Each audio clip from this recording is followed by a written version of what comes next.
Boa noite a todos, Deus abençoe. Sejam bem-vindos, a esse estudo do Apocalipse, que é algo novo para vocês. E para mim, assim, como aula, como eu estava falando para o pessoal aqui, assim, presencial também é algo novo. É a primeira vez que eu vou dar esse curso presencialmente. Eu dou ele já na internet, eu tenho grupos de estudo, Eu tenho esse estudo no YouTube, mas aqui, presencialmente, é a primeira vez. Tá bom? Eu fico feliz que vocês estejam aqui.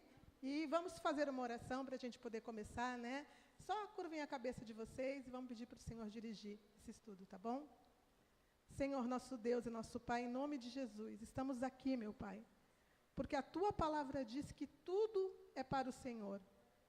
E esse, meu Deus, é um estudo que é para que possamos falar da Tua palavra, para que o entendimento, meu Pai, do livro do Apocalipse, que é um livro tão difícil, meu Pai, possa, meu Deus, ser desvendado, meu Deus, para cada pessoa que se encontra aqui, para aqueles que estão, meu Deus, comigo também, meu Deus, pela internet, meu Pai. Que o Senhor possa alcançar vidas, que o Senhor possa, meu Deus, abençoar grandemente esse estudo, é o que eu te peço, e já te agradeço em nome do Senhor Jesus. Amém. Graças a Deus. Amém. Então, vamos começar.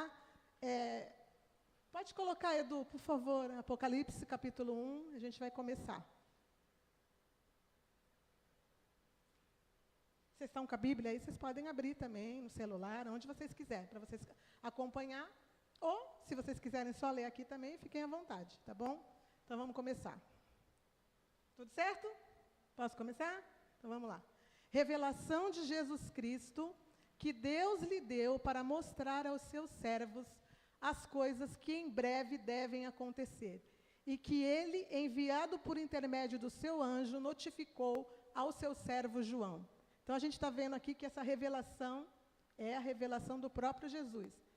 Jesus mandou um anjo com toda a revelação que ele queria passar para que João pudesse escrever. Então, é algo que o Senhor Jesus ele tinha como urgência para mostrar para João aquilo que precisava ser conhecido para as pessoas. Mas como conhecer uma coisa que é tão difícil de entender? Como nós podemos entender um livro que até hoje as pessoas buscam compreensão, mas é bem difícil de entender? Mas o Senhor Jesus mandou que nós entendêssemos, aí ficou complicado, Mas por quê? Porque o desejo de Deus é que a gente venha se aprofundar. A palavra, para ser entendida, ela precisa ser estudada, ela precisa ser aprofundada, ela precisa ser buscado a fundo o entendimento. Não é algo que você faz como um livro. Se a gente comprar um livro, se a gente pegar um livro, a gente lê, e aquele livro, depois que a gente lê, já não tem mais graça, porque a gente já sabe o que está lá. A palavra de Deus não, ela é viva. Entendeu? Então, toda vez que eu voltar para ela para ler, Deus vai ter alguma revelação diferente para me mostrar. Então, vamos continuar. Pode passar, Adu, por favor. O qual atestou a palavra de Deus e o testemunho de Jesus Cristo quanto a tudo o que viu. Pode continuar.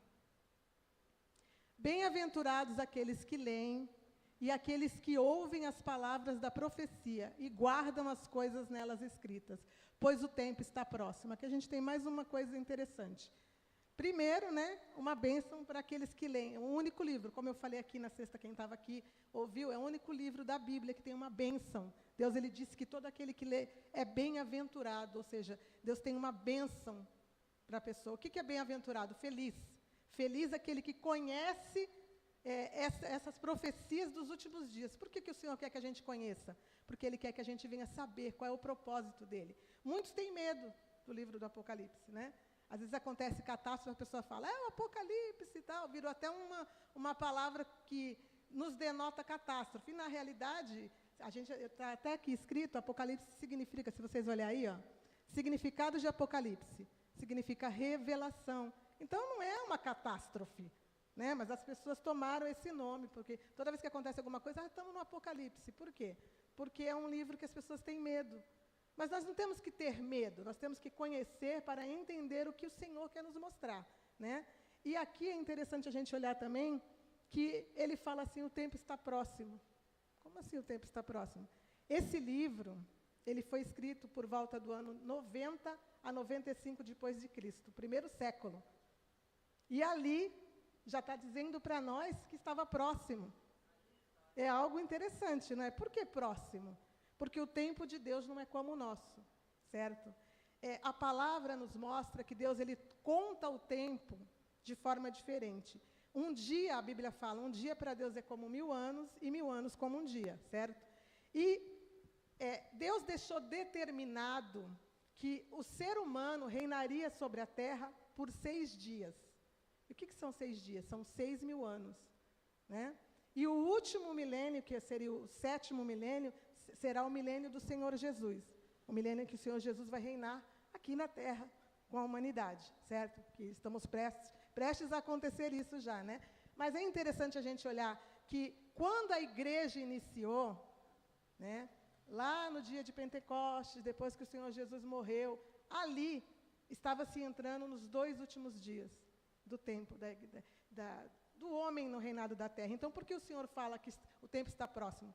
Porque são 2 dias no entendimento de Deus que simplesmente faltavam, ou faltam. Já estamos chegando nos segundos finais para que tudo se cumpra, certo? Então, vamos continuar. Põe mais um, Edu.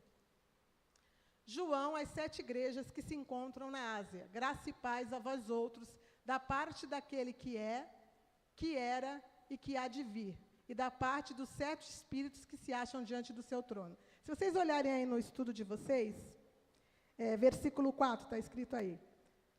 As 7 igrejas do Apocalipse. Como citado, as 7 igrejas estão localizadas na Ásia Menor, certo? Na região da Turquia. Porém, isso é agora.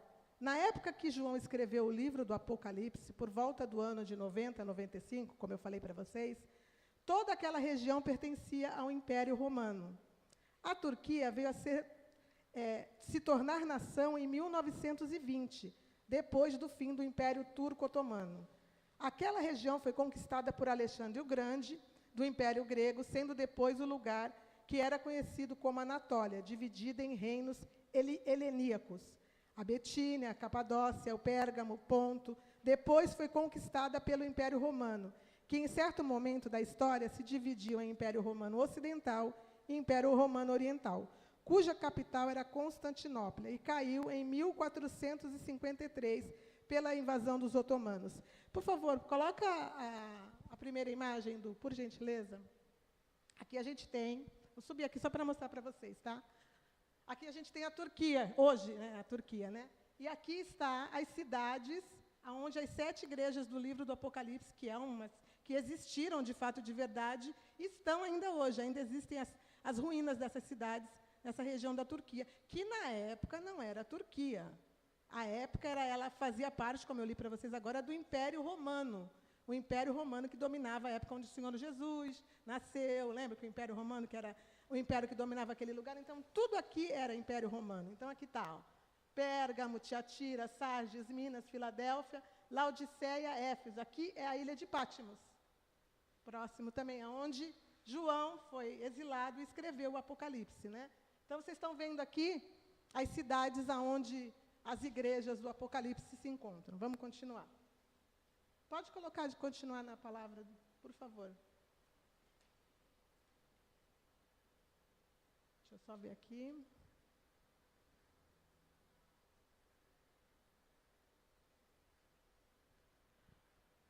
Pode colocar no 5.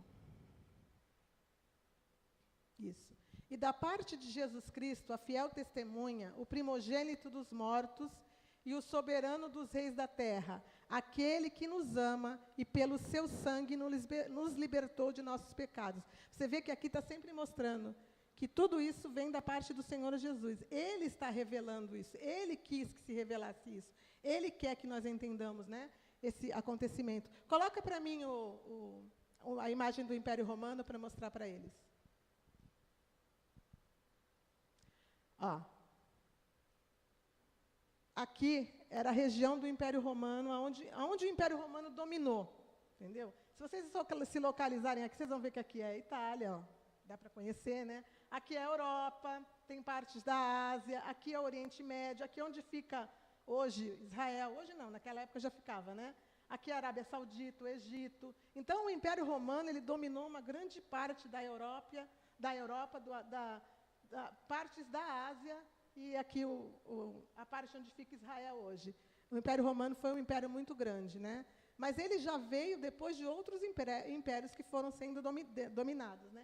E sempre o povo de Israel, isso é importante eu falar, porque mais para frente a gente vai explicar isso. Sempre o povo de Israel, a cidade, a terra de Israel esteve debaixo desses impérios. E isso é importante, que mais para frente vocês vão entender o que eu vou explicar. Tá? Ok, pode voltar para a palavra, Du, por favor. Aí. Bom, eu vou ler aqui para vocês. Ó, do Oriente Médio para a Ásia Menor. Estão aí? Acharam? Israel está localizado no Oriente Médio, na costa leste do Mar Mediterrâneo, e faz fronteira com o Líbano, com a Síria, com a Jordânia e com o Egito, como mostrei para vocês ali naquele mapa aquela hora, tá? Então, vamos continuar. Eu estou no capítulo 5, mas eu quero ler para vocês aqui, no capítulo 4, os 7 Espíritos de Deus, porque aí muitos vão perguntar, 7 Espíritos, mas não é só um Espírito Santo? Por que está falando aqui de 7 Espíritos de Deus? Na realidade, aqui são 7 manifestações do Espírito de Deus. O Espírito Santo é um só, mas existem 7 manifestações que eu deixei escrito aqui para vocês também. Ó. O Espírito de Deus são citados no livro do Apocalipse, mas também há uma correlação com Isaías.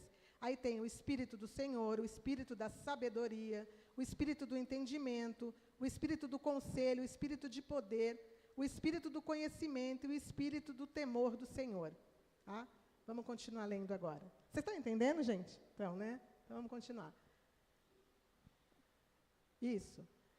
E nos constituiu reino e sacerdotes para o seu Deus e para a ele a glória e o domínio pelos séculos dos séculos. Amém. Pode continuar.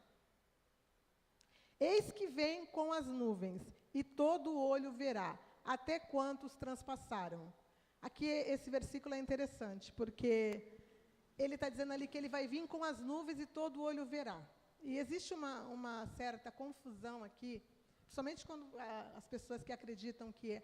Quem já ouviu falar aqui de arrebatamento da igreja? Já? Então, existem várias interpretações bíblicas, mas a Bíblia ela não tem várias interpretações. A Bíblia ela fala uma coisa só. O problema é que as pessoas entendem o que elas querem, e aí começa a haver várias interpretações do assunto. Mas a gente vai olhar aqui ponto a ponto sobre tudo isso que eu estou explicando para vocês. Então, a gente vai falar, o arrebatamento da igreja, a Bíblia, eu vou falar isso para vocês com estudo e vou explicar para vocês. Ela será, sim, pré-tribulacionista, ou antes dos 7 anos de tribulações finais. Não sei se vocês já ouviram falar sobre isso, né? Então, existem 7 anos finais de tribulação. O arrebatamento da igreja acontece antes, mas ali está dizendo que ele vai vir com as nuvens e todo o olho verá. Essa passagem não está falando do arrebatamento da igreja, está falando da segunda vinda de Jesus. A segunda vinda de Jesus, de fato, não é o arrebatamento da igreja, porque o arrebatamento da igreja, ele não pisa na terra. Ele vai ficar no alto e o Espírito Santo vem e toma a igreja e leva para ele.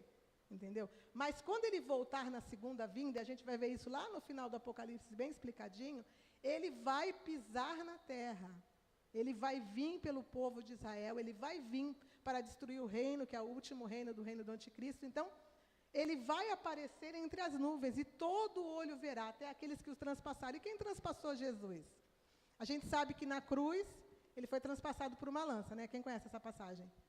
Que fala que o Senhor Jesus estava lá, e um soldado romano enfiou uma lança no lado dele, né? Então, muitos falam que quem transpassou foi os romanos, né? Porque, de fato, quem enfiou a lança nele foi os romanos. Mas vamos ver aqui o que a palavra nos fala. Quem transpassou o Senhor Jesus? Abre para mim, em João 19:34. Por favor. João 19:34, Evangelho. Aqui, a passagem que eu estou falando para vocês. Mas um dos soldados lhe abriu o lado com uma lança, e logo saiu sangue e água. João 19:34. Está aí no estudo de vocês. Agora abre para mim no próximo. Zacarias 12:10.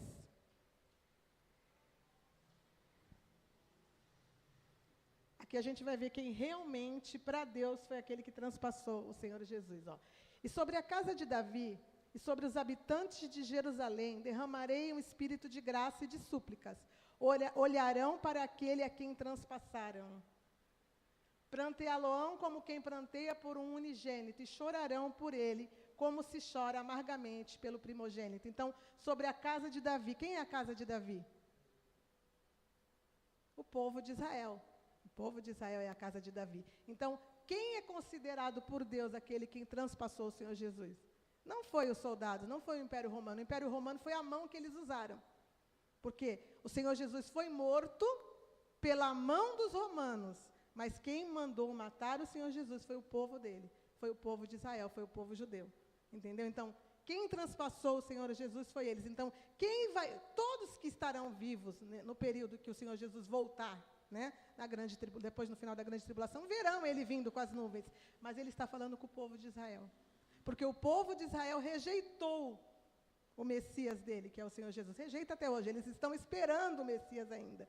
E eles mandaram matar o Messias dele. Então, eles vão reconhecer aquele que eles transpassaram como o unigênito Filho de Deus. Então, isso vai acontecer no fim da tribulação. O povo de Israel vai reconhecer. Mas a gente vai falar mais sobre isso lá na frente.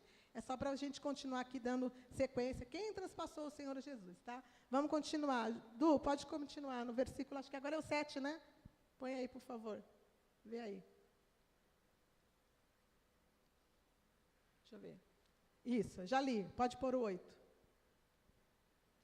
Eu sou o Alfa e o Ômega, diz o Senhor Deus, aquele que é e que era e que há de vir, o Todo-Poderoso. Você pegou isso tudo? Dá ali para ele, por favor. Isso, pronto. Vamos continuar. Então, o Senhor Jesus, ele diz que ele é o Alfa e o Ômega, ou seja, ele é o início e o fim. Ele é desde o princípio e desde o fim. A palavra de Deus, desde Gênesis e Apocalipse, ela sempre falou do Senhor Jesus. Mesmo que dentro na época da lei, dentro, né, do Antigo Testamento, não se citasse o Senhor Jesus, toda a palavra sempre apontou para ele, inclusive profecias de que ele iria nascer. Então, tudo é por ele. Ele é o princípio e ele é o fim. Entendeu? Continua, Du, por favor.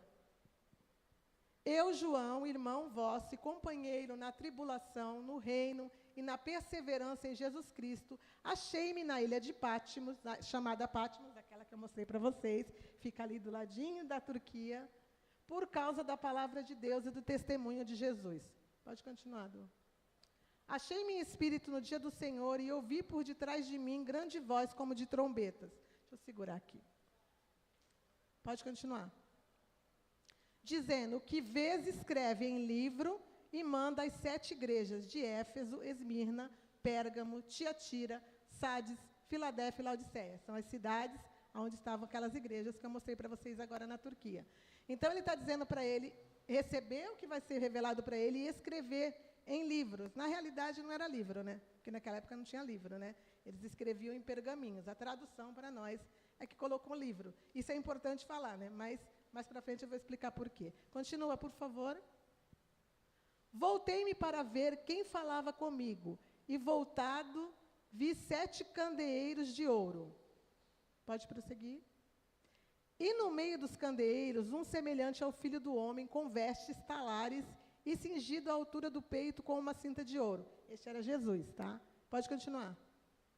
A sua cabeça e cabelos eram brancos como a alva lã, como a neve, e os olhos como chama de fogo. É interessante aqui, eu acho que até coloquei. Jesus glorificado. Aqui está descrevendo para nós o Senhor Jesus glorificado, né? Vamos ver aonde que parece também isso aqui, ó. Está escrito aí para vocês, versículo 14, Jesus glorificado. Acharam?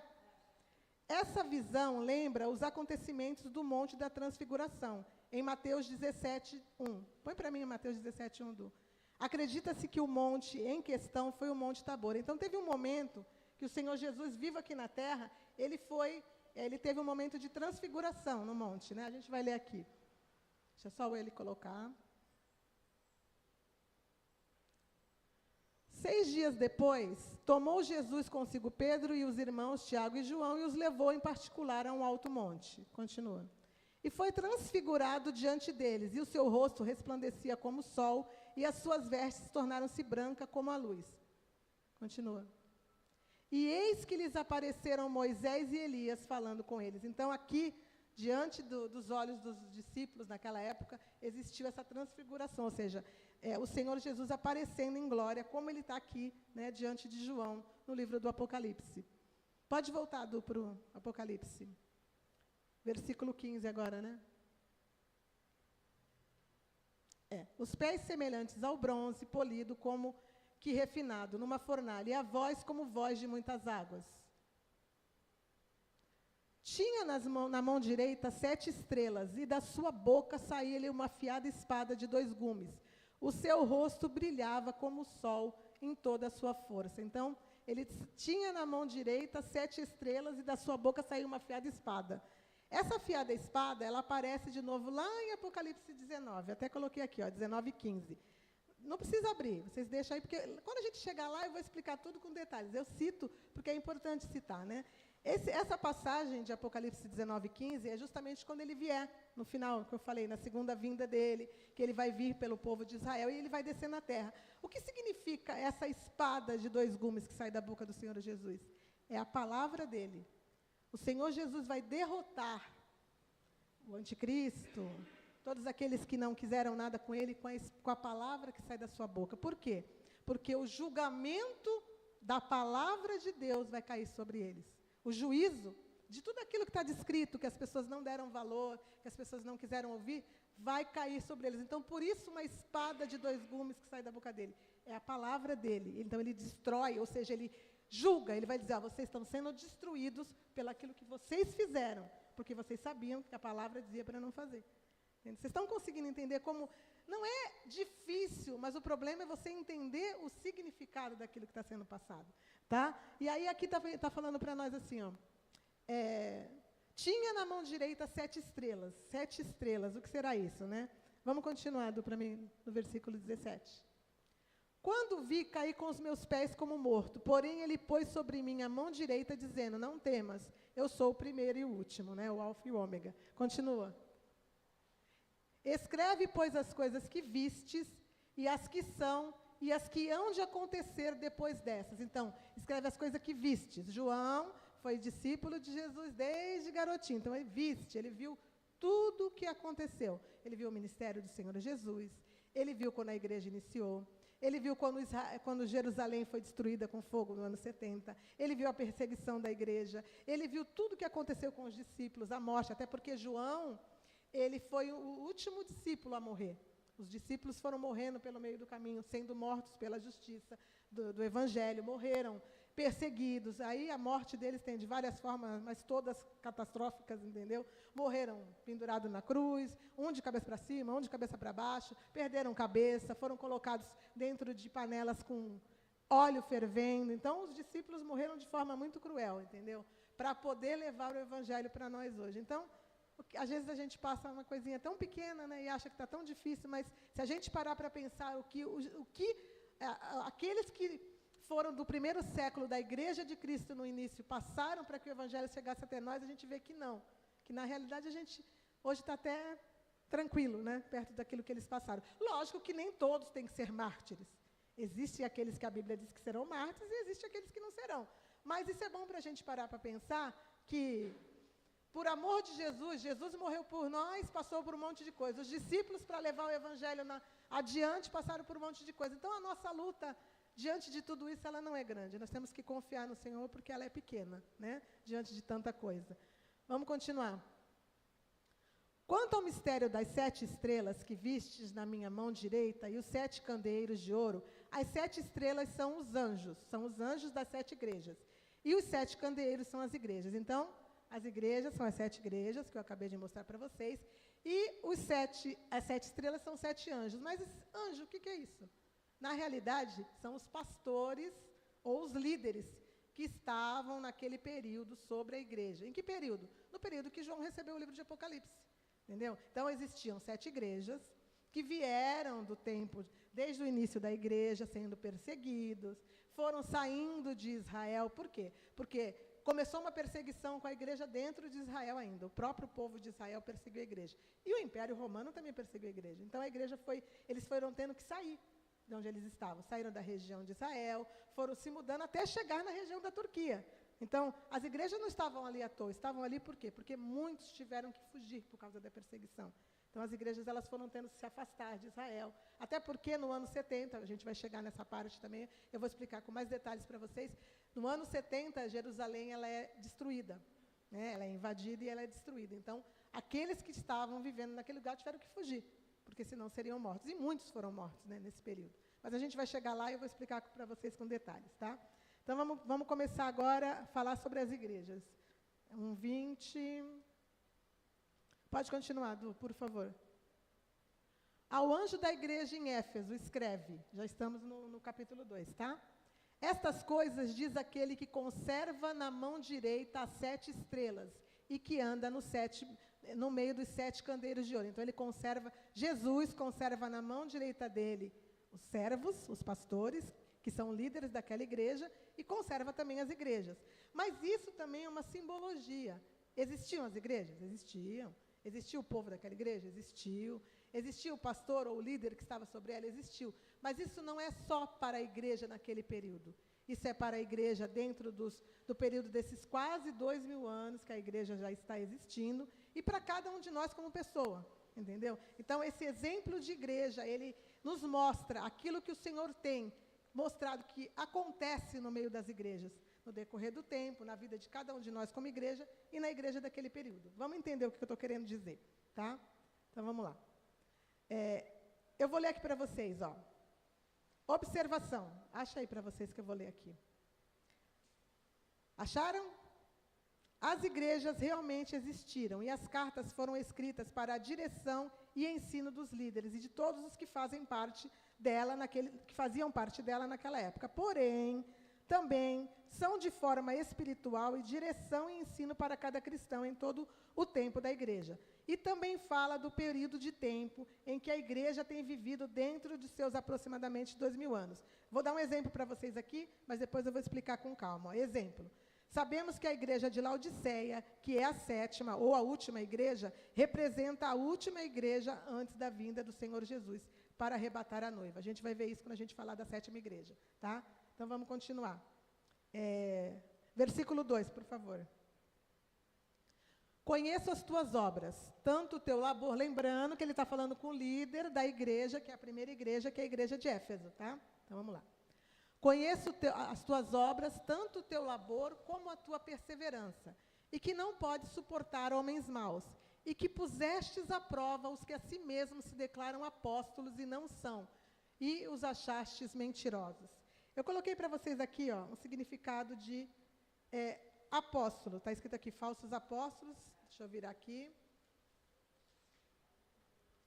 Aqui está dizendo assim, é que eu grampeei bem em cima do meu, né? Em hebraico, o significado de apóstolo, que significa enviado ou emissário. Então, existia dentro dessa igreja pessoas que se denominavam apóstolos ou enviados de Deus, ou emissários de Deus, dentro daquela igreja, mas que na realidade eram falsos, entendeu? Não eram de Deus. Então, ele colocou eles à prova e achou mentirosos. Então, Deus estava se agradando desse primeiro momento da igreja ali. Veja como eu vou mostrar para vocês como os problemas da igreja daquela época são os problemas que existem nas igrejas de hoje. Já acontecia lá atrás, entendeu? Já acontecia lá atrás. Vamos continuar. Pode continuar, Du, por favor. E tens perseverança e suportastes provas por causa do meu nome, e não te deixastes esmorecer. Continua. Tenho, porém, contra ti, que abandonastes o teu primeiro amor. Continua. Lembra-te, pois, de onde caístes e arrepende-te, e volta à prática das primeiras obras. E se não, venho a ti e moverei do seu lugar o teu candeeiro, caso não se arrependas. Lembrando que candeeiro é o quê? Igreja. Então, Deus falou para ele, se você, líder, anjo, estrela que está na minha mão, não se consertar, eu vou tirar da sua mão essa igreja. Entendeu? Mas o que o Senhor está querendo dizer aqui? Né? Que esse líder, o problema não era só ele, era o que ele ensinava para o povo, porque o líder é o que ensina. Então, a igreja andava de acordo com as pernas de quem? E hoje, a igreja anda de acordo com as pernas de quem? Quem ensina? Não é o líder? Não é o responsável pela igreja? E não é mediante o que o líder ensina que a igreja, ela caminha? E a gente não tem visto isso no decorrer dos tempos e nas igrejas, principalmente hoje, que a coisa tem ficado mais apertada? Então, vamos continuar. Vamos lá. Tens, contudo, ao teu favor, que odeias as obras dos nicolaítas, as quais eu também odeio. Voltando à história do primeiro amor, né? Ele disse que ele caiu do primeiro amor. Existem várias pregações. Eu vou explicar para vocês uma coisa que eu também acho importante. A palavra, ela tem o lado histórico, certo? Que eu estou explicando para vocês hoje, mas tem o lado espiritual. O lado espiritual, eu posso abrir a Bíblia e ler para mim. Aquilo vai falar comigo pessoalmente. Eu não vou tomar aquele entendimento da palavra como o que estava acontecendo naquele período que a Bíblia foi escrita em qualquer livro, né? Eu vou tomar aquilo para mim, de forma espiritual. Não é assim que a gente faz? É a mesma coisa que acontece aqui, dentro dessa parte da igreja. O que é sair do primeiro amor? A pessoa chega na igreja, a pessoa tem um encontro dela com Deus, a pessoa se empolga, se apaixona, entrega a vida para Jesus e começa a servi-lo com dedicação. Com o passar do tempo, a pessoa continua servindo. Muitos não saem do serviço, mas aquele amor, aquela paixão, aquela dedicação já não é mais a mesma. E era isso que estava acontecendo com essa igreja. Então, passaram por perseguições, vieram do período da igreja perseguida, mas em algum momento alguma coisa ali se acalmou e eles simplesmente perderam o primeiro amor. Entraram num comodismo espiritual. E o Senhor Jesus estava repreendendo eles ali. Vamos continuar para a gente ver o que significa a obra dos nicolaítas, as quais eu também odeio, né? Espera aí que eu vou mostrar para vocês aqui. Deixa eu ver. Aqui. Obra dos nicolaítas, versículo 6. Acharam aí? Então, vamos ler o que significa isso. Acredito que isso é algo também que é misterioso, né? O que será aí essa obra dos nicolaítas? Mas vocês vão ver mais um exemplo de coisas que a gente vê acontecer na igreja nos dias de hoje. As obras dos nicolaítas eram ensinos contrários ao evangelho e ao ensinamento já estabelecido no início da era cristã. O objetivo era corromper as doutrinas da igreja e perverter os costumes já existentes. Os nicolaítas eram os aderentes ao nicolaísmo, uma heresia que se infiltrou na igreja primitiva.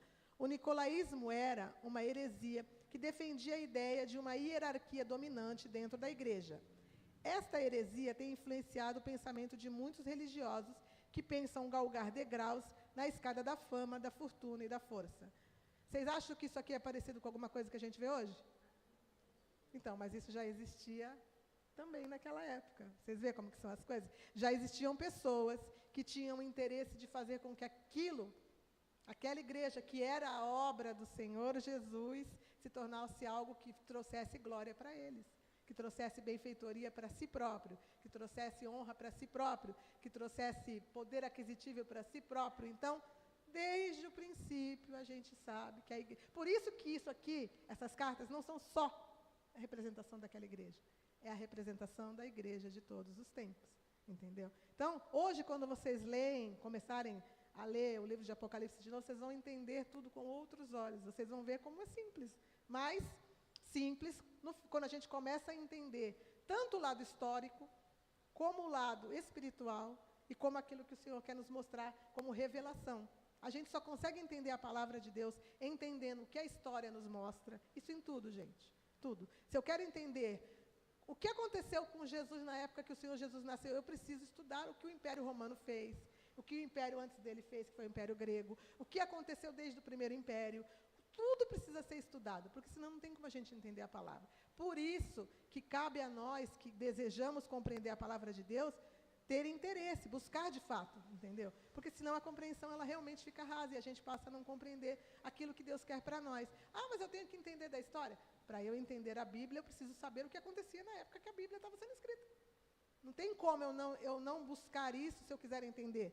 Eu preciso compreender o que é que estava sendo passado lá para me poder compreender o que o Senhor estava querendo dizer. Tá? Vamos continuar. Versículo 8. Não. Agora, o 7, né? Quem tem ouvidos, ouça o que o Espírito diz às igrejas. Ao vencedor, dar-lhe-ei que se alimente da árvore da vida, que se encontra no paraíso de Deus. Quando a gente chegar lá no final do livro do Apocalipse, lá no capítulo 21 e no 22, e a gente vai chegar em nome de Jesus, vocês vão ver que dentro da Jerusalém celestial, existe uma Jerusalém aqui na terra e existe uma Jerusalém lá no céu. A Jerusalém celestial, que a Jerusalém da terra ela é uma representação da Jerusalém que está no céu. E essa Jerusalém que está no céu, no meio dela tem uma árvore chamada árvore da vida, entendeu? Então, quem vencer vai participar desta árvore da vida que se encontra no paraíso de Deus. Então, o paraíso de Deus está onde? Está lá no céu, hoje, está. E aonde está esse paraíso? Na cidade de Jerusalém. Por quê? Porque a cidade de Jerusalém tem uma árvore no meio dela que se chama a árvore da vida. E onde é que estava essa árvore da vida? Lá no início, quando Deus criou Adão e Eva. Vocês já leram a história de Gênesis no início? No meio do jardim. Existia a árvore do conhecimento do bem e do mal e existia a árvore da vida. Por que Deus expulsou Adão e Eva do jardim do Éden? Não foi só porque eles pecaram. Eles comeram do fruto do conhecimento do bem e do mal e passaram a deixar de ser inocentes, porque eles eram como crianças, né? Foram criados como adultos, no corpo de adulto, mas eles eram como crianças, inocentes, eles não entendiam nada da maldade, eles andavam nus. Criança, se você deixar a criancinha sem roupa, ela não está nem aí, porque ela é inocente. Assim era Adão e Eva. Adão e Eva, eles eram inocentes e puros. Quando eles comeram do fruto do conhecimento do bem e do mal, da árvore que estava no meio do jardim, eles passaram a entender o bem e o mal. Aí pecaram e aí acabou. Aí acabou a mamata deles, né? Mas por que eles foram expulsos? Porque existia a árvore da vida. E Deus falou, se a gente deixar, falou com Jesus e com o Espírito Santo, se a gente deixar eles aqui, eles vão comer da árvore da vida e aí eles vão ser pecadores eternos. E aí a gente não pode fazer mais nada. Então, põe eles para fora. Por isso eles foram expulsos. Mas, depois, se eu tiver mais acesso a explicar isso para vocês, mais para frente eu explico. Vamos continuar. Versículo 8. Ao anjo da igreja em Esmina escreve, estas coisas diz o primeiro e o último, que esteve morto e tornou a viver. Jesus de novo, né? O primeiro e o último, o alfa e o ômega, que esteve morto e tornou a viver. Então, sempre o Senhor Jesus é que está falando. Vocês veem aqui que é sempre Ele falando, né? Continua. Conheça a tua tribulação e a tua pobreza, mas tu és rico. E a blasfêmia dos que a si mesmos se declaram judeus e não são. Se declaram judeus e não são, sendo antes a sinagoga de Satanás. Essa parte aqui da sinagoga de Satanás, ela é algo assim, bem profundo, que eu vou falar para vocês agora, mas a gente vai voltar depois, em outros capítulos, eu vou ter que explicar para vocês, que é algo bem profundo. Eduardo, por favor, coloca para mim a primeira imagem. Por favor. Aliás, a primeira imagem, texto, né? Isso, ó, vamos ler aqui. Vou passar para cá. Herodes o Grande nasceu em torno de 74 a.C., em Asquelon, cidade costeira do sul de Israel. Seu pai era edomita e sua mãe Nebateia, mas ele praticava o judaísmo. Então, a gente está vendo aqui que Herodes o Grande não era judeu, certo? Vamos continuar. Ele tinha pai edomita, Edom. Quem era o povo de Edom? A gente vai ver tudo isso depois com calma, mas eu já vou adiantar para vocês. Edom era o povo que descendeu do irmão, tinha os dois filhos de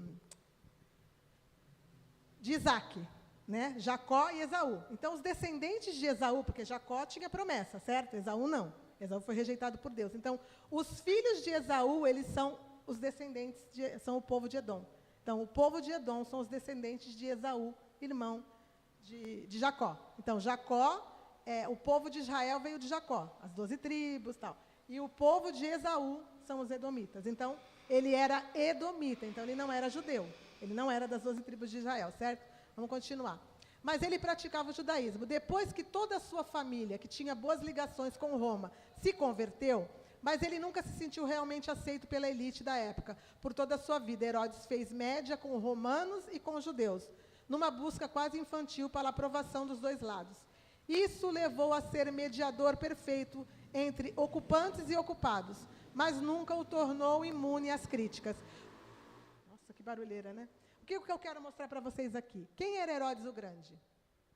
Herodes o Grande era o rei da Judéia, na época que o Senhor Jesus nasceu. Mas como é que ele podia ser rei da Judéia, rei do povo de Israel, se nem judeu ele era? Entendeu? Por quê? Porque no decorrer da história, aí eu vou dar um resumo para vocês aqui dos reis. Iniciou, Deus não queria que o povo de Israel tivesse rei. Ele era o rei sobre eles, né? Aí só que o povo quis rei, o povo pediu um rei, o povo ficou no pé de Deus que eles queriam ser como as outras nações, que eles queriam ter um rei. Aí Deus, mesmo com o contraditório, que ele não queria fazer, ele foi contrariado, ele permitiu que eles tivessem um rei. O primeiro rei de Israel foi Saul, certo?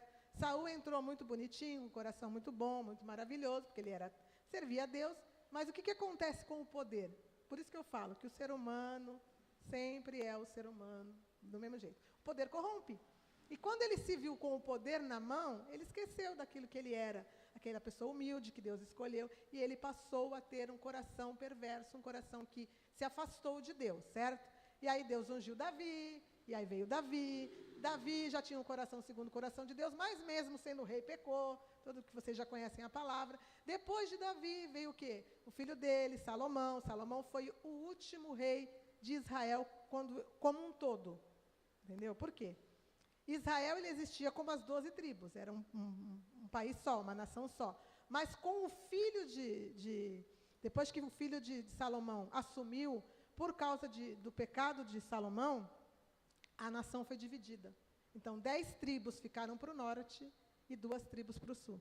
Então, por que existe os judeus? Porque a região da Judéia, onde está a cidade de Jerusalém, ficou com a tribo de Judá e com a tribo de Benjamim. E alguns levitas também. E as outras 10 tribos ficaram para o norte, em Samaria, certo? Aí, vocês vão falar para mim assim, mas Samaria, os samaritanos, mas os judeus não se davam com os samaritanos, é algo que eu tenho certeza que vocês já não sabem. Se souberem, eu, por exemplo, fui saber disso muitos anos depois que eu estava convertida. Por quê? Porque ninguém explica para nós isso. Os samaritanos, eles são descendentes das 10 tribos de Israel do norte. Samaria era a região que ficou sendo a capital deles. Jerusalém ficou a capital da Judéia e Samaria ficou sendo a capital das 10 tribos. Então, se dividiu. O povo de Israel passou a ser 2 nações, Israel e Judá. Entendeu? E aí, os samaritanos, com o tempo, existiu a invasão, os assírios invadiram eles foram dominados, eles foram levados para o exílio, muitos se perderam, mas alguns voltaram de novo para a terra deles. Só que voltaram tendo se misturado com os povos de outros países. Então, os judeus tinham preconceito. Não, vocês são contaminados. Vocês não fazem parte mais do povo da gente. Então, essa briga deles era uma briga de irmãos, porque, na realidade, os samaritanos também são o povo de Israel. Eles não são da Judéia, porque eles não são da tribo de Judá, mas eles também são do povo de Israel, ou seja, são israelitas. Entendeu? Quem sabia disso? Quando vocês leem a Bíblia lá e falam, os samaritanos não se davam, mas Deus foi lá e pregou para os samaritanos, para a mulher samaritana no poço. Por quê? Porque eles também são o povo de Israel. Entendeu? Então, são coisas que a gente não entende, muitas vezes a gente acha, deve ser inimigo, deve ser um povo qualquer. Não, eles também eram do povo de Israel, certo? Bom, vamos continuar, que agora acho que... explicado para vocês. Então, Herodes, ele não era do povo de Israel, certo? Ele era um edomita, mas ele era rei de Israel. Por que ele era rei na época que o Senhor Jesus nasceu? Porque ele tinha conchavo com o povo romano e com os judeus que lideravam o templo naquela época e que também eram corruptos, entendeu? Então, a Bíblia é bem clara para nós. Ela estava dizendo ali para nós agora. Volta lá no texto, Du. Depois você volta de novo no segundo texto da palavra do Apocalipse. Não, mais para frente. Não, é aí mesmo. E a blasfêmia dos que a si mesmos se declaram judeus e não são, sendo antes sinagoga de Satanás. Então, a primeira sinagoga de Satanás, ela já estava existindo dentro da época que o Senhor Jesus nasceu. Por quê? Eles já eram dirigidos por pessoas que reinavam sobre ele, que não eram judeus, que não eram das tribos de Israel, que não tinham sido separados para isso, mas que, por causa de conchavos políticos, estavam sobre eles. Então, a perseguição que veio sobre a igreja veio muito por parte de pessoas que não eram judeus. O Império Romano, que não tinha nada a ver com isso, porque eles iam perseguir mesmo, para eles era assim, não fez a vontade deles, eles perseguem. Mas os próprios que se diziam judeus, porque está dizendo ali que ele se converteu, né, ao judaísmo, mas, na realidade, ele se converteu por interesse. Ele tinha um interesse, né? E ele não era judeu. Então, a primeira parte da sinagoga de Satanás é essa. Mas existe uma que ela vai falar para nós dos dias já depois que o Senhor Jesus nasceu, que vai abranger até os dias de nós. Coloca o outro texto, por favor, Du, por gentileza.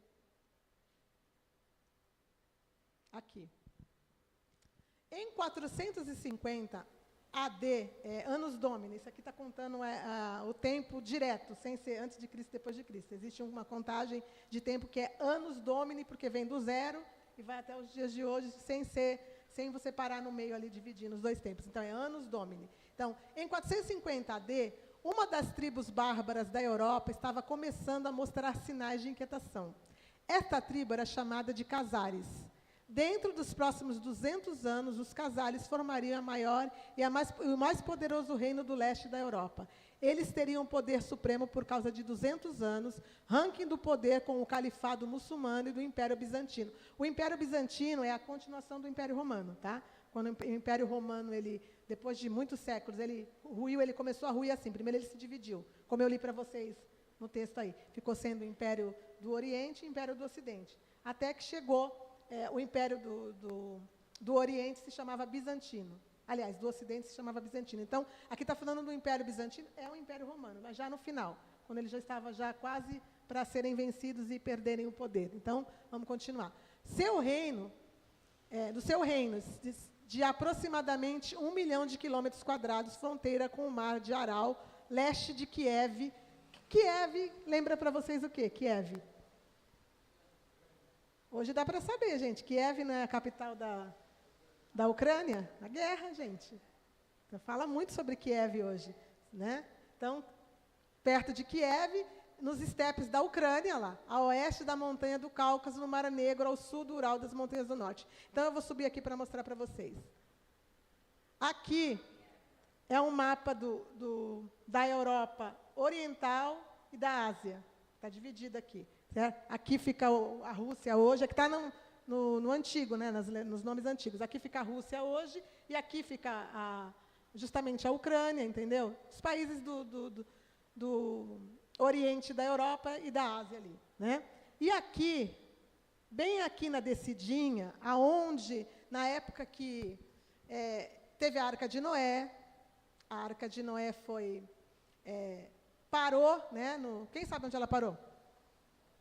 O Monte Ararat, isso. E o Monte Ararat fica nessa região aqui, justamente, do Cáucaso.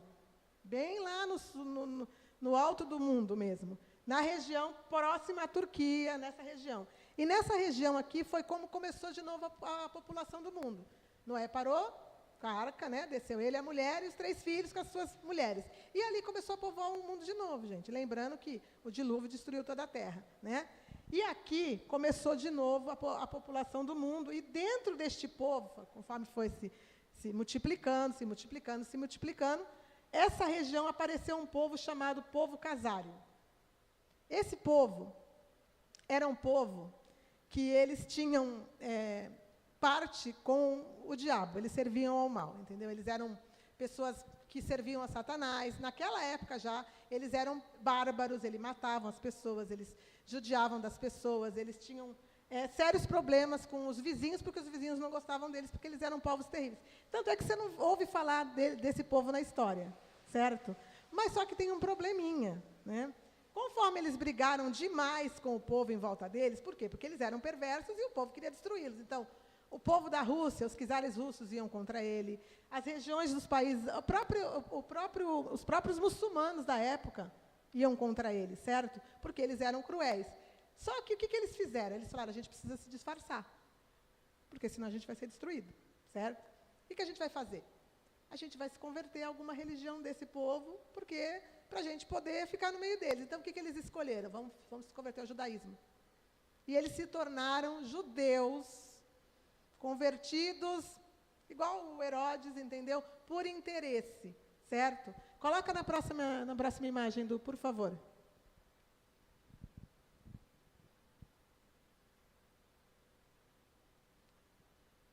Já no século XX, o escritor Arthur Koestler, em seu livro A 13ª Tribo, quantas tribos eram do povo de Israel? 12. Ali está falando de uma 13ª, certo? Que não é do povo de Israel, mas que foi colocada ali como a 13ª tribo. Vamos entender por quê. Em 1976, retornou a antiga teoria de que os judeus askenazes seriam descendentes dos casares, que abandonaram as suas terras, fugindo da devastação perpetrada pelos mongóis, afinal refugiando-se na Europa Oriental, principalmente nos atuais territórios da Polônia, Hungria, Ucrânia. Não era aquela região ali que eu estava mostrando para vocês? Então, presta atenção que vocês vão entender. Isto é, nos territórios mais afetados pelo extermínio nazista. Essa população que o autor clamava não pertencer a nenhuma das 12 tribos de Israel, ignorando completamente o consenso acadêmico sobre a origem dos askenazes. São definidos no livro de Koiter como a 13ª tribo. Por defender essa ideia, Koiter recebeu uma avalanche de críticas e foi acusado de negar o direito dos judeus askenazitas ao território de Israel. Sendo o próprio Koiter um judeu askenazi, ele era sionista com base em razões seculares e não considerou que uma suposta ascendência casar poderia retirar a legitimidade da reivindicação dos judeus sobre o território de Israel. Vou resumir para vocês. Existe, hoje, uma linhagem do povo de Israel, que chama-se judeus askenazitas, lógico que não são todos, existem judeus askenazitas que são da descendência de Israel. Mas existe uma parte desses judeus askenazitas que eles são justamente este povo que se converteu, se disfarçou no meio de povo de Israel e passou a se tornar conhecido na história como a 13ª tribo. Mas eles não são judeus, eles não são semitas, porque semitas são aqueles Sem, Cã e Jafé, os 3 filhos de Noé, certo? E o povo de Israel vem dos semitas, na linhagem dos semitas. Eles não são semitas, eles são da descendência de Jafé, que justamente, por que eu mostrei para vocês o mapa daquela região ali? Porque aquela região é onde o povo da família de Jafé populou aquele lugar. E Askenaz era um neto de Noé, e que era filho de Gog, que era um dos filhos de Noé. Aliás, ele era neto... Depois de novo o mapa, por favor, só para me lembrar aqui. Não, esse não. O mapa daquela passagem da... Isso, dos askenazitas. O outro. Aí, isso. Aqui, dos casares. Essa região aqui, ó, era onde morava os 2 filhos de Jafé, que era o Gog, não era Gog, era Gomer, lembrei, Gomer, e o Magog. Quem já ouviu falar de Magog aqui?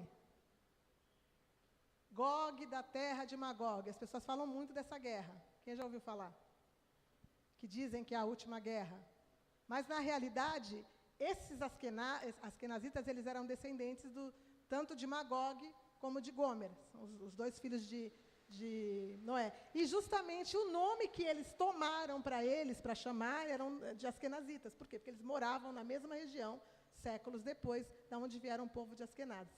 Então, eles tomaram o nome, tomaram a conversão para eles, mas eles não são judeus. Por que eu quero que vocês entendam isso? Está meio complicado, né, gente? Mas já vai clarear já. Por que eu quero que vocês entendam isso? Porque este povo se misturou com o povo de Israel até hoje. Existem coisas que acontecem no meio do povo de Israel hoje, com lideranças, estou sendo gravada, mas eu já falei disso nos meus vídeos, mas para não me cancelarem, né? Que existem pessoas que lideram o povo de Israel hoje que não são judeus, de verdade. E que o propósito deles não é abençoar o povo de Israel, nem a nação de Israel, mas é criar todo um contexto para a vinda do anticristo. Entendeu? Esse povo que eu estou mostrando para vocês, que tem parte, que se tornaram os supostos judeus askenazitas, estão dentro de Israel, estão na liderança, são donos de bancos, são líderes mundiais, que são judeus. Se vocês forem pesquisar, normalmente quando a gente vê lideranças políticas grandiosas, que são chamados de líderes do mundo, muitos são judeus. Não sei se vocês já repararam isso. Muitos são judeus. Mas, na realidade, não são judeus de verdade. Vêm de uma linhagem de pessoas que não, de fato, não são do povo de Israel. E o propósito deles qual é? A sinagoga de Satanás, aqueles que se declaram judeus e não são. E o que está escrito lá naquela carta? Volta de novo lá, por favor. Acho que vocês estão conseguindo entender, né? Eu vou explicar mais para frente, para vocês com calma, mas estou só dando uma pincelada. Tá? Volta para a Bíblia, do versículo aqui, ó.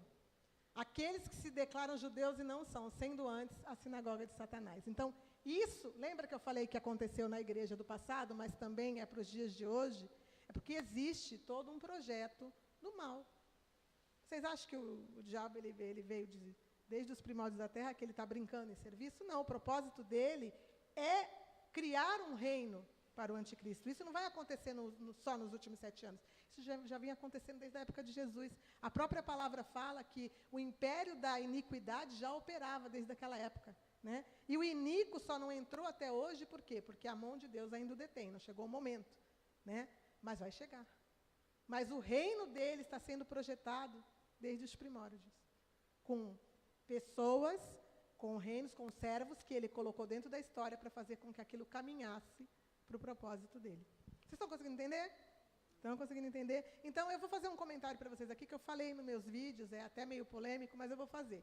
É aquilo que eu entendo. Vocês sabem que a nação de Israel hoje é uma nação que é muito bem protegida. Tem um exército forte, ela tem muros, ela tem... Existe uma dificuldade para você entrar dentro dele, porque eles são protegidos, todo rodeado por muros, todo rodeado por cercas.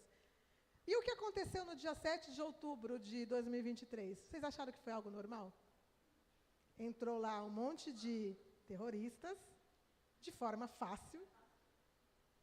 Né? Vamos pensar, entendeu? Eu estou fazendo vocês pensar. Vocês precisam, para vocês entenderem aquilo que vai acontecer para o final dos tempos, vocês precisam entender todo o jogo que vem vindo desde sempre. Então, eles entraram com uma facilidade muito grande dentro de um território onde é tudo fechado, onde existem soldados em todas as partes, tanto no mar como na terra. Então, isso foi algo que, para mim, eu falo disso, já falei disso em várias vezes nas aulas que eu dou, que foi algo muito estranho, que, para mim, me remete a uma abertura por interesse. Entendeu? Então, os acontecimentos que nós estamos vendo hoje acontecendo em Israel, as guerras contra Gaza, tudo aquilo que a gente está vendo lá, aquilo está sendo projetado por um propósito maior. Mas a gente vai falar disso mais para frente. Eu só queria que vocês entendessem essa parte. Acho que deu para vocês conseguirem pegar já o gancho, né? Porque é um assunto muito, assim... ele é bem profundo, entendeu? Para a gente explicar com calma. Mas eu acho que eu consegui resumir, né? Tá bom. Então, vamos continuar. Pode continuar, Du, por favor. No 10 agora. Não temas as coisas que tens de sofrer. Eis que o diabo está para lançar em prisão algum dentre vós, para ser dispostos à prova, e tereis tribulação de 10 dias. Ser fiel até a morte, e dar-te-ei a coroa da vida. Aqui está mostrando já o que estava acontecendo naquela época, uma perseguição, que o diabo ia lançar eles em prisão por 10 dias. Isso significa o quê? Que seria um período curto, mas que eles passariam por essa perseguição, e trazendo para a igreja dos dias de hoje, isso mostra para nós que existe aqueles que são colocados como mártires até o dia de hoje. Vocês conhecem países, não sei se vocês já pesquisaram, que existem perseguição, que as pessoas morrem pelo nome de Jesus? Então, existem mártires até o dia de hoje. Então, existem aqueles que até hoje são colocados em prisão, são colocados à prova. Por quê? Por amor de Jesus Cristo. Então, trazendo para os dias de hoje, a gente vê que existem países onde pregar a palavra é crime. E se você aceita Jesus, você se torna um criminoso. E você é morto, e você é preso, e você perde os seus bens, você é perseguido, e você morre e se torna um mártir. Entendeu? Então, a palavra, ela sempre nos aponta lá e aqui. Então, eu mostrei para vocês dois acontecimentos que, lá naquela época, existia uma perseguição daqueles que não se declaravam judeus e não eram, e nos dias de hoje. E também estou mostrando para vocês que existe um martírio até os dias de hoje, que sempre existiu no decorrer da igreja. Tá? Vocês estão pegando, ó, é o primeiro e o segundo capítulo, mas vocês veem quantas coisas tem para ser explicado, né? Vamos continuar, Du. Quem tem ouvidos, ouça o que o Espírito diz às igrejas. Ao vencedor, de modo nenhum, sofrerá o dano da segunda morte. Deixa eu ver se tem mais alguma coisa aqui. Pode continuar, Du. Ao anjo da igreja em Pérgamo, escreve: estas coisas diz aquele que tem a espada afiada de 2 gumes. Lembra da espada que eu expliquei? Jesus. A palavra que sai da boca dele é a espada afiada de 2 gumes. Pode continuar, Du. Conheço o lugar em que habitas, onde está o trono de Satanás, e que conservas o meu nome e não negastes a minha fé. Ainda nos dias de Antipas, minha testemunha, meu fiel, o qual foi morto entre vós, onde Satanás habita. Existe aqui um textinho que eu coloquei para vocês, dizendo por que essa região é chamada de trono de Satanás, mas eu não vou ler, depois vocês leem, gente, senão vai ficar muito tarde. Tá aqui o texto, vocês vão entender facinho, então eu não preciso ler. Tá? Vamos continuar. Continua, Du. Tenho, todavia, contra ti algumas coisas, pois que tens aí os que sustentam a doutrina de Balaão, a qual ensinava Balaque a armar ciladas diante dos filhos de Israel, para comerem as coisas sacrificadas aos ídolos e praticarem a prostituição. Então, aqui, versículo 14, a doutrina de Balaão. O que era a doutrina de Balaão? Quem já ouviu falar de Balaão? Profeta Balaão, do Antigo Testamento. Então, a doutrina de Balaão era a crença de que um pouquinho de pecado não faz mal. Né? Aí a gente vai ler Gálatas 5:9. Abre Gálatas 5:9 para mim, por favor. Eu vou dar uma corrida, gente, senão a hora vai, né? Ó, um pouco de fermento leveda, sim, toda a massa. Então, fermento na Bíblia é tido como pecado. Né? Fermento significa pecado. Então, ele achou, né, que um pouquinho do fermento dele não ia levedar a massa. Mas a Bíblia fala que o pecado, ele leveda a massa. Tá bom. Agora eu vou ler aqui para vocês. Ó. Especialmente se houver algum benefício financeiro ou pessoal. E por que Balaão deu esse conselho? Acharam aí? Versículo 14, a doutrina de Balaão. Acharam? Então vamos continuar. Por que Balaão deu esse conselho? Embora Balaão tenha obedecido às ordens do Senhor de abençoar ao invés de amaldiçoar Israel, em seu coração ele queria as honras e as recompensas terrenas. A fim de receber essas recompensas, ele sugeriu que Israel fosse atraído para o pecado, para que perdesse a proteção de Deus. Então, o pecado de Balaão é quando dentro da igreja você fala assim, não tem problema pecar só um pouquinho. A gente mistura o santo com o profano e está tudo certo. A gente vê igrejas assim hoje? Aí fora? Então, vocês veem que é tudo igualzinho, né? Por quê? Porque, eu sirvo a Deus, eu amo Jesus, o Senhor é a minha vida. Mas o pecadinho assim, não, Deus perdoa. Então, isso é a doutrina de Balaão. Aqui está falando assim, ó, Balaão era o profeta e Balaque era o rei dos Moabitas, que ofereceu as riquezas, né, para que o profeta amaldiçoasse Israel. Números 22, 1:7. Não vou abrir, gente, quem não conhece a história, pode ir lá em Números depois 1:7, dar uma lidinha, porque senão a gente vai ficar muito tempo aqui, né? Vamos continuar. Continua, por favor, Edu. Volta lá para o Apocalipse. Quem tem ouvidos, ouça o que o Espírito diz às igrejas. Ao vencedor dar-lhe-ei do maná escondido, bem como lhe darei uma pedrinha branca. E sobre essa pedrinha é escrito um novo nome, o qual ninguém conhece, exceto aquele que recebe. Vamos entender o significado dessa pedrinha branca? Está escrito aí, ó, versículo 17, pedrinha branca. Acharam? Lá embaixo, no pé da folha. No Império Romano, a pedra branca era um símbolo de absolvição e de inocência.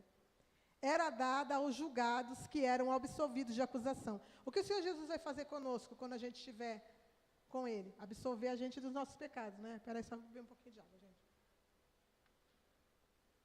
Então, essa pedrinha branca, ela tem um simbolismo, né? Nós estamos sendo absolvidos dos nossos pecados pelo próprio Deus. E nós vamos receber também um novo nome, cada um vai receber lá no céu, não sei como é que vai ser o nome de vocês, nem o meu eu sei, mas a gente vai receber um novo nome, tá? Aí aqui tem algumas coisas falando também sobre a pedrinha branca que vocês podem ler depois. Era usado para a identidade de inocente, aí vocês leem depois, tá? Porque a base é isso. Vamos continuar, Du, por favor. 18. Ao anjo da igreja em Tiatira escreve, essas coisas diz o Filho de Deus, que tem os olhos como chama de fogo e os pés semelhantes ao bronze polido. Jesus, a descrição dele, né? Continua. Conheça as tuas obras e o teu amor e a tua fé e o teu serviço e a tua perseverança e as tuas últimas obras mais numerosas do que as primeiras. Pode continuar? Ali a gente está vendo que a igreja tinha um bom atributo com Deus, né? Fazia uma boa obra. Tenho, porém, contra ti o tolerardes que essa mulher Jezabel, que a si mesmo se declara profetiza, não somente ensine, mas ainda seduz os meus servos a praticarem a prostituição e a comerem coisas sacrificadas aos ídolos. Tem um estudinho aqui falando sobre Jezabel, eu vou ler só um pouquinho, depois vocês continuam, tá? Jezabel era filha do rei dos Sidônios Etibal, está escrito isso em 1 Reis 16, 31, e o seu casamento com Acabe, rei de Israel, da parte norte, aqui já era Israel dividida, as 10 tribos, visava fortalecer as relações entre Israel e a Fenícia. Ela é mostrada no livro de Reis como a esposa do rei de Israel, Acabe, promíscuo e fraco. Então, o rei era um rei promíscuo que fez uma aliança com o rei pai da Jezabel, que era o rei da Fenícia, e por causa, de novo, de poder, de dinheiro, né, eles sempre faziam aliança. Quer dizer, o povo de Israel sempre enfiando o pé na jaca, né? Não, assim como o povo de hoje, né? É o que eu falei, a mesma coisa, tá? E o que era esse aceitar Jezabel? Jezabel, ela era uma profetisa que ela servia a Serat e Baal, certo? Então, ela trouxe a adoração de ídolos dela para dentro de Israel. Lá ela fez com que Acabe construísse um templo para ela adorar Baal, a Será. Lá ela tinha aqueles que serviam ela, que foram aqueles que Elias matou, os profetas de Baal e de Aserá, naquele acontecimento que ele ora e cai fogo do céu. Quem conhece essa passagem? Então, eu não vou ler muito aqui, depois vocês leem, está escrito aqui. Está aqui os versículos, tudo, mas vocês leem depois. Mas qual era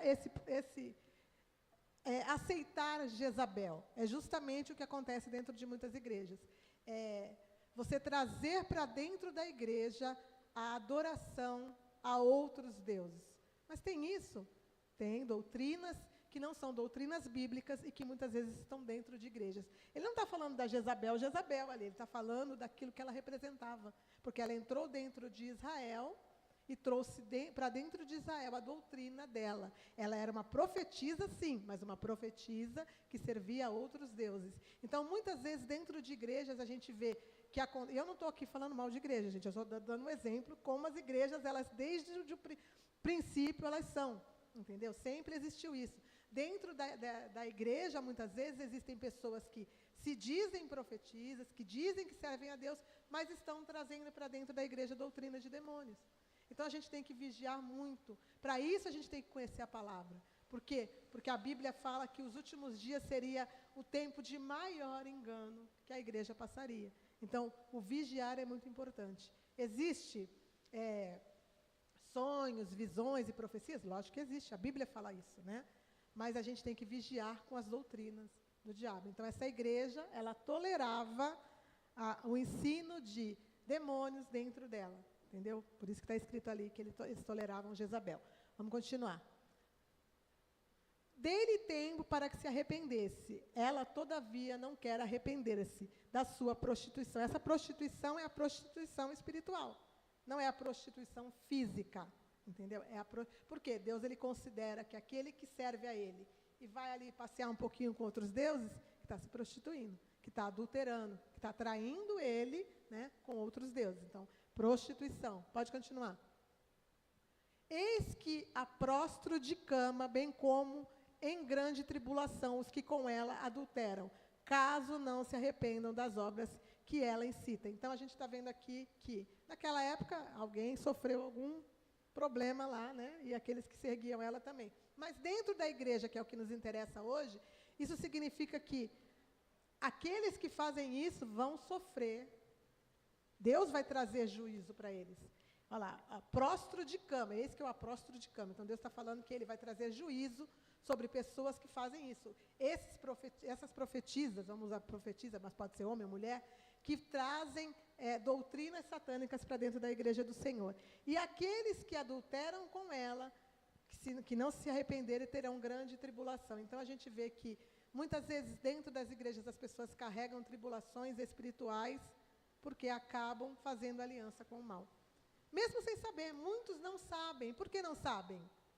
Porque não conhecem a palavra. A Bíblia é bem clara, ela diz que o meu povo sofre porque lhe falta conhecimento. Então, eu considero, para mim, e eu ensino isso para todas as pessoas que acabam passando por cursos comigo, que o importante é a gente conhecer a palavra. Ah, mas como eu vou conhecer toda a palavra rápido? Óbvio que ninguém vai chegar na igreja e vai passar a conhecer toda a palavra, porque é algo que demanda tempo. Mas qual é o propósito que Deus tem conosco? Que a gente venha... Eu estou passando por uma situação que estão me apresentando algo. Então, aquilo que estão me apresentando, eu tenho que entender. Aquilo está na Bíblia? Isso aqui que estão apresentando para mim faz parte da palavra? Então, essa é a nossa função de servos de Deus. ser como os crentes de Beré. Em Atos dos Apóstolos tinha um povo chamado povo bereiano, que era assim. Pregavam para eles, eles iam lá para ver se estava escrito. E assim tem que ser a gente.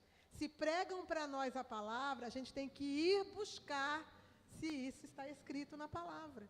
Entendeu? Sonhos e visões e profecias são totalmente bíblicos, mas os tempos finais, nós vamos chegar nessa passagem de Apocalipse, é o tempo onde existiriam mais falsos cristos e falsos profetas. Falsos cristos.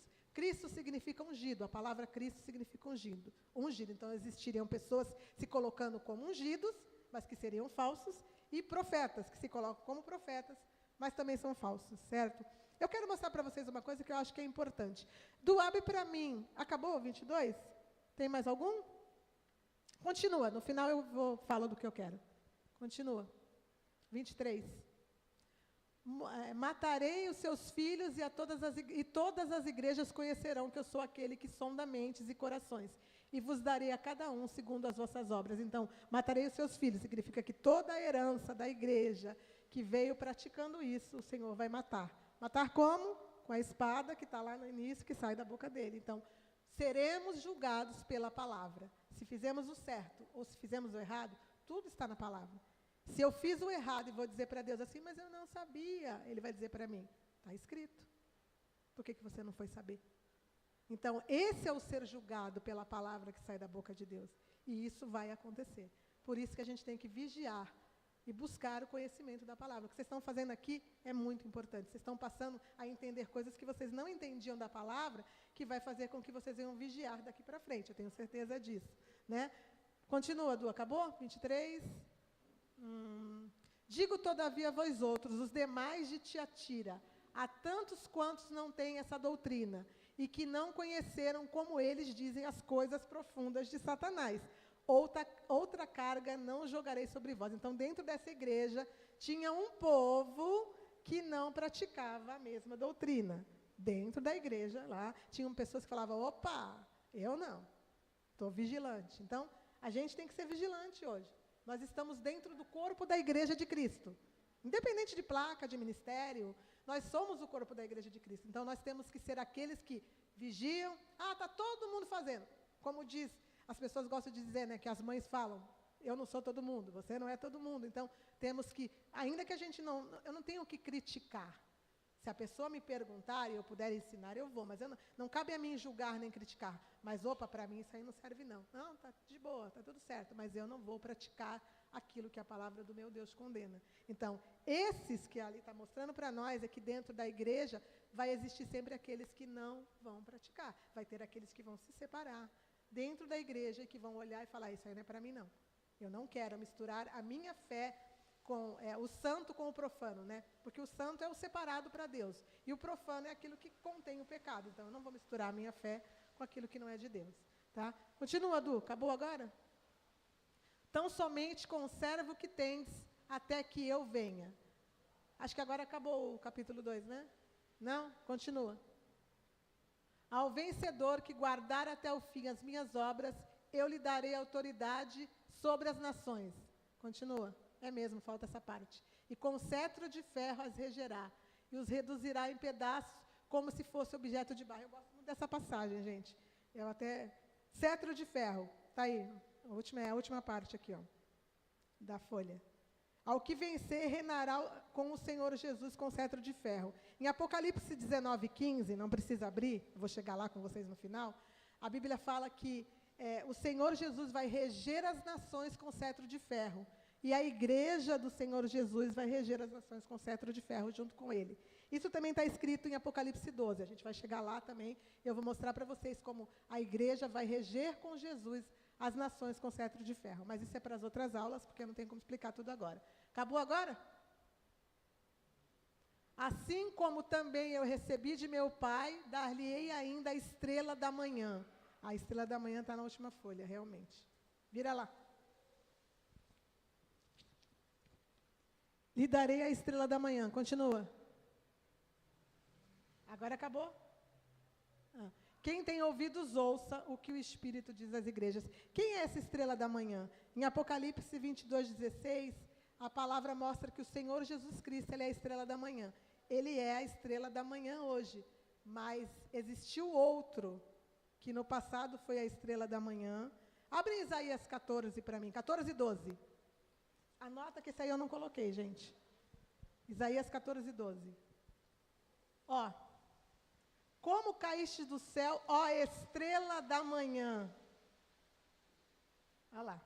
Como caíste do céu, ó estrela da manhã? Mas não falou que Jesus é a estrela da manhã? Vamos continuar. Filho da alva, como fostes lançado por terra, tu que debilitavas as nações. Aqui a palavra de Deus está falando para nós de Lúcifer. Lúcifer era o anjo que Deus criou, que foi o anjo que ele criou com mais zelo, o que tinha mais bênçãos de Deus. Ele era querubim da guarda, ou seja, ele tomava conta de todos os anjos, ele era regente do coral, nele existiam instrumentos, ele fazia barulhos de instrumentos. Devia ser uma coisa linda, né? Então, para Deus, ele era um anjo, assim, o principal de todos, e ele era chamado de estrela da manhã. O que é a estrela da manhã? A estrela da manhã é o planeta, se eu não me engano, Vênus, eu não tenho certeza, que é o primeiro planeta que brilha quando está amanhecendo. Então, por isso que é chamado de estrela da manhã. Então, quem Deus criou como a primeira estrela da manhã? Lúcifer.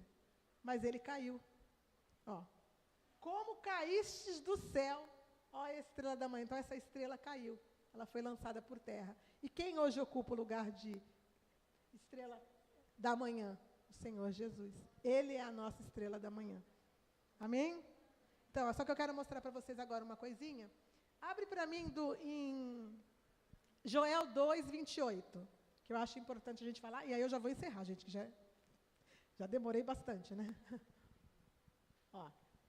E acontecerá depois que derramarei do meu espírito sobre toda a carne. Vossos filhos e vossas filhas profetizarão. Vossos velhos sonharão. E vossos jovens terão visão. Aqui está falando uma profecia lá no Velho Testamento do início da igreja, quando o Espírito Santo fosse descer na terra, certo? Agora vai para Atos 2, eu acho que é 16, se eu não me engano. Atos 2, 16, vai lá. Mas o que ocorreu é o que foi dito por intermédio do profeta Joel. Continua. E acontecerá nos últimos dias, diz o Senhor, que derramarei do meu espírito sobre toda a carne. Vossos filhos e vossas filhas profetizarão, vossos jovens terão visões e vossos velhos sonharão. Aqui é a pregação de Pedro. No dia do Pentecostes, nós estamos em Atos dos Apóstolos, foi a primeira pregação que Pedro fez quando o Espírito Santo desceu. Então, ele está dizendo que a profecia de Joel começava a se cumprir aqui. Então, desde o princípio da igreja, as pessoas elas profetizam, elas têm sonhos, elas têm visões, mas é o que eu falo para vocês. O tempo que nós estamos da igreja hoje, a Bíblia fala para nós que haverão muitos falsos profetas. Então, é parte da igreja? É parte da igreja. Mas a gente tem que ter sonhos, visões e profecias como? Eu pego aquilo e eu encaixo na palavra. Encaixa na palavra? Ok, então, Deus está me dando um aviso, Deus está me abençoando. Não encaixa na palavra? Estou fora. Pode ser eu, pode ser quem for. Sonhei uma coisa assim, assim, assim. Encaixa com a Bíblia? Não, então, esquece.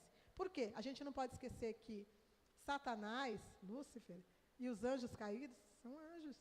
Eles foram anjos, né? São anjos caídos hoje.